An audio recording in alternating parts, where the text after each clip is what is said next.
This is the VOA Special English Development Report. The earliest process of making paper was done almost 5,000 years ago in Egypt and the Nile Valley. In those days, paper was made from strips of the papyrus plant. Modern paper making began in China about 2,000 years ago. This process produced paper from cloth, straw, wood, or the bark of trees. The raw materials are struck over and over until they become loose. Then they are mixed with water. After the water has been removed, the flat, thin form remaining is permitted to dry. This becomes a sheet of paper. Large machines started to be used for making paper near the end of the 16th century. Today, paper making is a big business. But it is still possible to make paper by hand, since the steps are the same as using big machines. You should choose paper with small amounts of printing. Old envelopes are good for this reason. Colored paper can also be used, as well as small amounts of newspaper. Small pieces of rags or cloth can be added. These should be cut into pieces about 5 centimeters by 5 centimeters. Everything is placed in a container, covered with water, and brought to a boil. It is mixed for about 2 hours with some common chemicals and then allowed to cool. Then it is left until most of the water dries up. The substance left, called pulp, can be stored until you are ready to make paper. When you are ready, the pulp is mixed with water again. Then the pulp is poured into a mold. The mold is made of small squares of wire that hold the shape and thickness of the paper.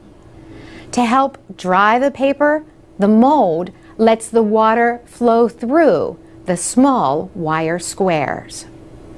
After several more drying steps, the paper is carefully lifted back from the mold.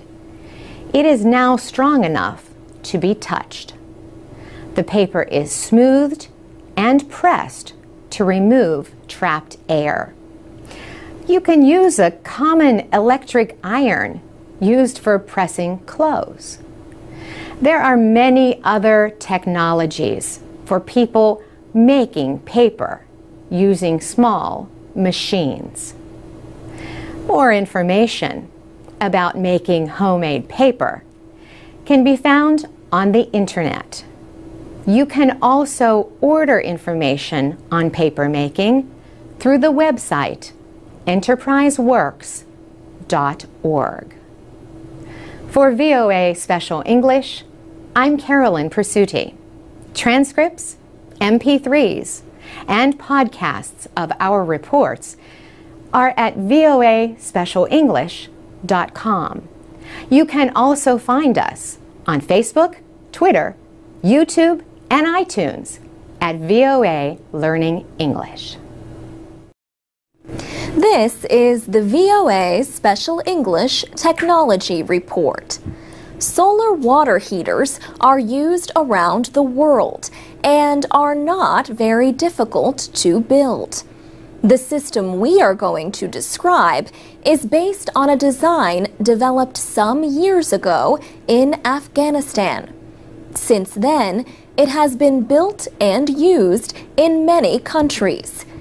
It can heat 70 liters of water to 60 degrees Celsius. It can do this between sunrise and noon on a clear day with an average air temperature of 32 degrees Celsius.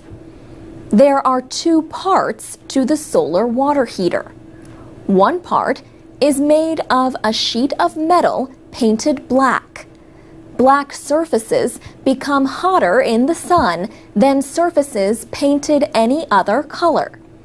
This black metal plate is called a collector. The collector is placed in contact with the water. There are several kinds of metal sheets that can be used for the collector.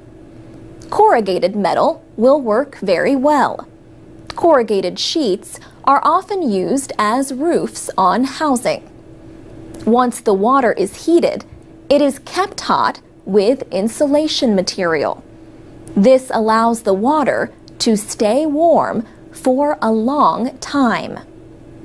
The second part of the solar water heater holds the water for the system.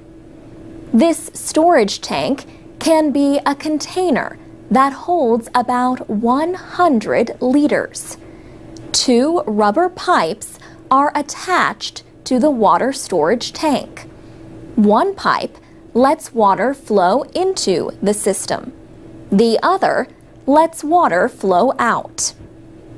When the water heater is working correctly, water will flow from the storage tank to the collector and back again. You can use the hot water at the top of the tank for washing and cleaning. You can change the flow of water so that the temperature is hot or warm as desired. This solar water heater is easy to build and operate. It will last about 2 years before the rubber pipes need to be replaced. There is also something else you will need to make the solar water heater work: the sun. As you might expect, the heater will heat water only on sunny days. You can get more information about solar water heaters and other projects from Enterprise Works Vita. This group works internationally to fight poverty. The website is enterpriseworks.org. Choose the link for news and resources, then click on Publications. For VOA Special English, I'm Alex Villarreal. To read and listen to more stories about technology and for English teaching activities, go to voaspecialenglish.com. We're on Facebook, Twitter, and iTunes at VOA Learning English. This is the VOA Special English Technology Report. Children can spend hours a day looking at computer screens and other digital devices.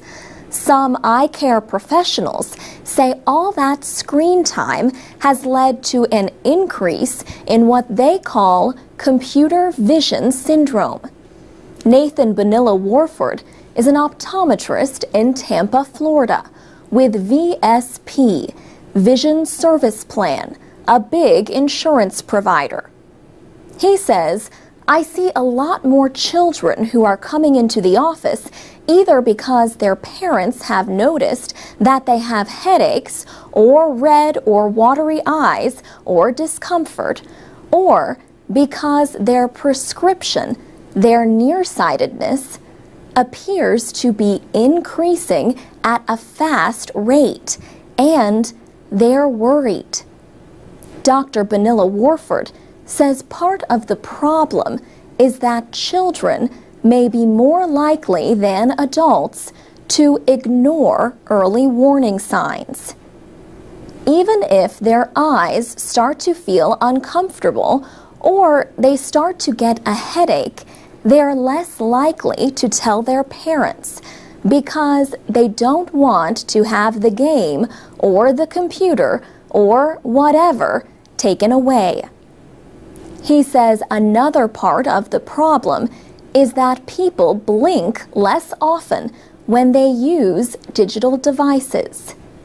The average person who uses a computer or an electronic device blinks about 1/3 as much as we normally do in everyday life. So the front part of the eye gets dry. Eye doctors offer suggestions like following what is known as the 20-20-20 rule. Every 20 minutes, look away 20 feet or more for at least 20 seconds from whatever device you're using. 20 feet, that's 6 meters. Other suggestions include putting more distance between you and the device and using good lighting. Of course, you could also spend less time looking at screens. Many experts say children should spend no more than 2 hours a day using digital devices, with no screen time for children under 2. But not all eye doctors have noticed an increase in problems in children. Dr. David Hunter says he has not seen an increase in his practice as a pediatric ophthalmologist at Children's Hospital Boston. He also serves as a spokesman for the American Academy of Ophthalmology. Dr. Hunter thinks calling it a syndrome, as in computer vision syndrome, is a little much. He says the real problem is simple: spending too much time in one place, focusing on one thing. And while this might be tiring to the eyes, he says, there's certainly no evidence that it actually causes any damage to the eyes. For VOA Special English Technology Report, I'm Alex Villarreal. This is the VOA Special English Technology Report. Much has been done to improve security in the United States since the terrorist attacks of September 11th, 2001.